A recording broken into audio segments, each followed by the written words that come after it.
നമസ്കാരം. സുരേഷ് ഗോപിയെ കാണുമ്പോൾ ചില മാധ്യമ പ്രവർത്തകർക്ക്, അതായത് ചില ഇടതുപക്ഷ, വലതുപക്ഷ മാധ്യമ പ്രവർത്തകർക്ക് ചെറിയ തോതിൽ ഒരു കൃമികടി കളകും. ഇവിടെ ഇപ്പൊ തൃശ്ശൂർ രാമനിലയത്തിൽ സുരേഷ് ഗോപി ഒരു ഔദ്യോഗികമായ ഒരു പരിപാടി കഴിഞ്ഞിറങ്ങിയപ്പോൾ മീഡിയ വൺ പോലത്തെ ചില ഇടതുപക്ഷ മാധ്യമങ്ങൾക്ക് ബേസിക്കലി മീഡിയ വൺ തന്നെയാണ്, അവർക്ക് ചെറുതായിട്ടൊരു ഹാലിളകി, ഒരു കൃമികടി ഇളകി എന്നതാണ് ഇപ്പോൾ വരുന്ന ഏറ്റവും പ്രധാനപ്പെട്ട വാർത്ത.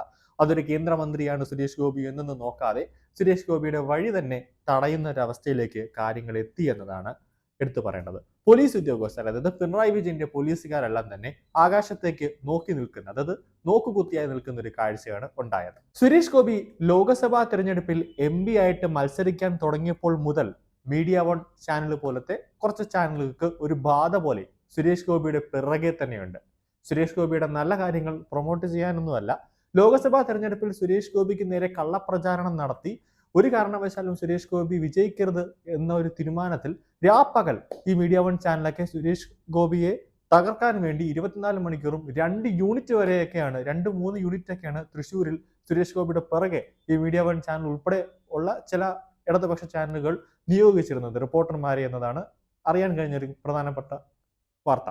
ലൂർദ് മാതാ പള്ളിയിൽ സ്വർണ്ണക്കിരീടം സമർപ്പിച്ചപ്പോഴും അതിൽ സ്വർണമൊന്നുമല്ല ചെമ്പാണ് എന്ന വ്യാജ പ്രചാരണം ഈ മാധ്യമങ്ങളെല്ലാം നടത്തുകയുണ്ടായി.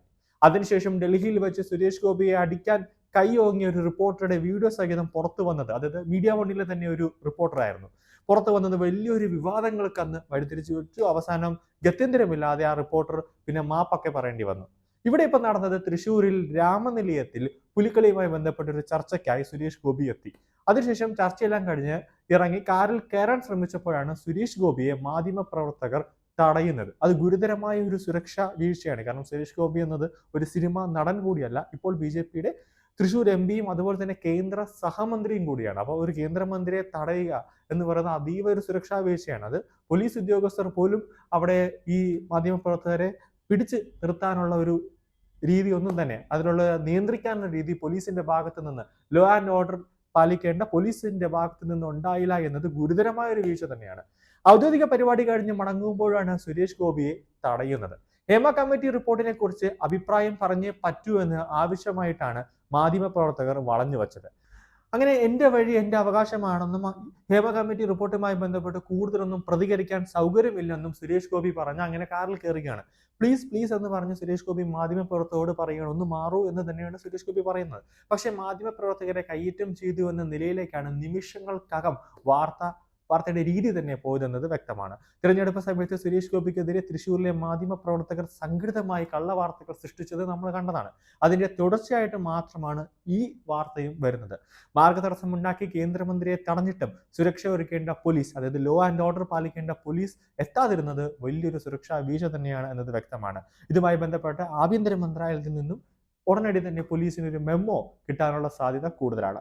നേരത്തെ മുകേഷിന്റെ രാജിയുമായി ബന്ധപ്പെട്ട ചോദ്യങ്ങളോട് സുരേഷ് ഗോപി കൃത്യമായി തന്നെ മറുപടി പറഞ്ഞിരുന്നു. മുകേഷിന്റെ കാര്യം കോടതി തീരുമാനിക്കും, വിവാദങ്ങൾ മാധ്യമങ്ങളുടെ തീറ്റയാണ്, ആരോപണങ്ങളിൽ മാധ്യമ സൃഷ്ടിയാണ് ഈ എല്ലാ ആരോപണങ്ങളും, ഒരു വലിയ സംവിധാനത്തെ തകിടം മറിക്കുകയാണ് മാധ്യമങ്ങളെന്നുമായിരുന്നു സുരേഷ് ഗോപിയുടെ പ്രതികരണം. അതായത് സ്വാഭാവികമായിട്ട് ഒരു ചെറിയൊരു വാർത്ത കിട്ടിക്കഴിഞ്ഞാൽ അതിൻ്റെ ഉപ്പും മുളകും എല്ലാം കൂടെ വെച്ചിട്ട് ഒരു മസാല രൂപത്തിൽ TRP റേറ്റിംഗ് കൂട്ടാൻ വേണ്ടി കാണിക്കുന്ന മാധ്യമങ്ങളുടെ സൃഷ്ടി നമുക്ക് കാണുന്നതാണ്. പരാതികൾ ആരോപണത്തിന്റെ രൂപത്തിലാണ് നിലനിൽക്കുന്നത്. കോടതിക്ക് ബുദ്ധിയും യുക്തിയുമുണ്ട്. കോടതി തീരുമാനിക്കും എന്ത് നീതി അല്ലെങ്കിൽ എന്ത് നിയമം ഇനി അടുത്ത പ്രോസസ്സിംഗ് എന്താണ് എന്ന് ഇനി കോടതിയാണ് തീരുമാനിക്കുന്നത്. ആളുകളെ തമ്മിൽ തല്ലിച്ച് ചോര കുടിക്കുക മാത്രമല്ല, സമൂഹത്തിന്റെ മാനസിക അവസ്ഥയെ തകിടം മറിക്കുകയാണ് മാധ്യമങ്ങൾ ചെയ്യുന്നതെന്ന് സുരേഷ് ഗോപി തന്നെ വ്യക്തമാക്കുന്നു.